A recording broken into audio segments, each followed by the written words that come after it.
Yes, this is John G. Sutton and Tales from the Jails. Today I'm going to be talking a little bit about assaults on me by staff, by special request of Alan Hock. So, Alan, here you go. This actually really happened. It was Christmas Day in the year 1983, and I was a hospital officer serving at Strangeways. I'd taken in a lunch because I lived 10 miles away in a place called Flixton in Urmston, Manchester, South Manchester.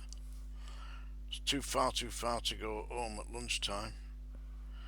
I was in A-Wing Medical Clinic in the Young Prisoners BAC unit at Strangeways, and I was working with a man who shall remain nameless.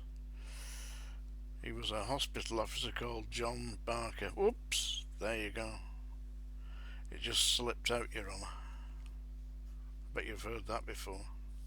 Right. Okay, so it came. We were dishing out the medications and seeing people who were coming for treatments, and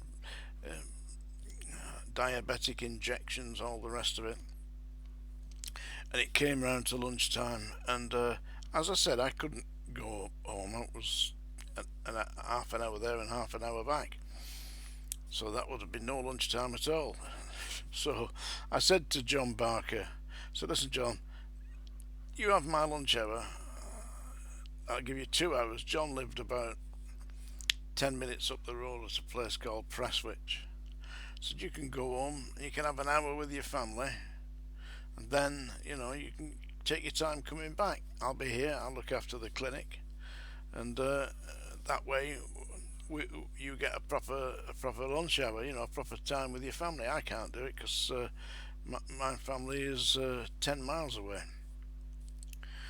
So John said, "Oh, that's very kind of you." So came lunchtime. Usually split. He had 1 hour, I had the other hour, because we were nobody else to take over the clinic.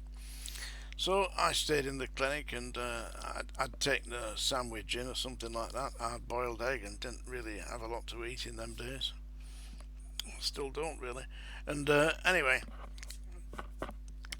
I did the 2 hours, without John.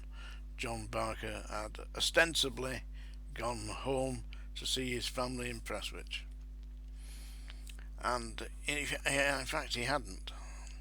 So anyway, it came round about 2:30 in the afternoon, and I thought he's really stretching it out a little bit here because we had to get the medications ready. And in the medical unit in the clinic, we had like gallon jars of Largactil and all the rest of it, and all the medications, the syringes, bottles of tablets, and everything that you would need in a miniature pharmacy, yeah. Because we were administering the drugs in accordance with the prescriptions of the doctors. And so around about 2:30 in the afternoon, because John had been gone from 12, he came back, and he didn't look right, and he absolutely reeked of alcohol. So I said to him, I said, "John, what's all this?" I said, "It's Christmas Day." I said, "You've been home to see your family. You got a face like a slapped arse. What's up with you, lad?" Eh?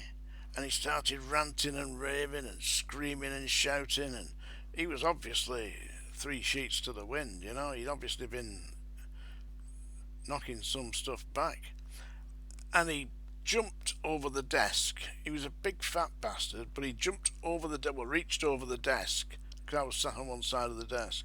He reached over the desk and grabbed me by the throat and started to attempt to strangle me.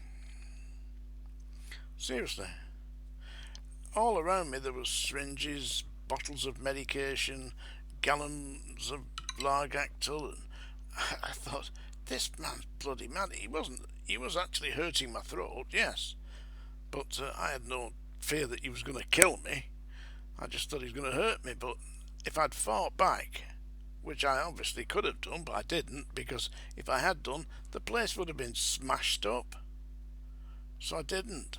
I just protected myself by doing the best to roll with it, and he jumped me on the floor and strangling me like buggery. And it took about 10 minutes for him to stop. And somebody came in and grabbed hold of him from the back and pulled him off.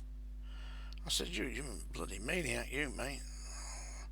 So I phoned up the duty principal officer and reported that I'd been assaulted on duty. Oh, he said, I'll come up. So he came up and he looked at me and I had all marks around my neck and I couldn't swallow properly. Oh, he said, I'll move him to work in the main hospital, and get somebody else to come and work with you up here. I said, he can't stay on duty. I said, this man is drunk. What had happened was, instead of John Barker, and there's his name again, instead of him going home at lunchtime, as I'd suggested he did, to see his family, he went in to the club directly outside the prison that was run by the prison, and he'd been in the prison club for 2.5 hours, drinking copious amounts of beer, or whatever he was drinking, and playing the slot machines. And apparently he'd lost about 100 and odd pounds on the slot machines, consumed about 8 or 9 pints of beer, and that was the reason he came back in with a face like a slapped arse. But after about half an hour of being strangled by this maniac, they didn't take him off duty, by the way, just left him on duty. After about half an hour of being strangled, it became obvious that I couldn't swallow, and that he may have damaged something in my throat, So I said, listen, I'm going to the hospital.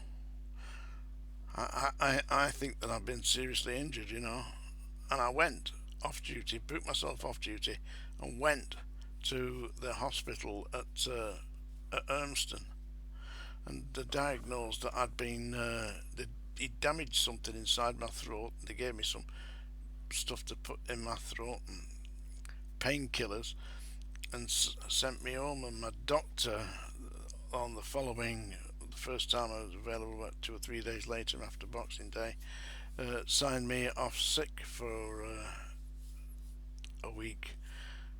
But I couldn't eat. I couldn't swallow. And that was a fellow officer. I mean, he's a maniac. And he got no disciplinary action for that. None at all.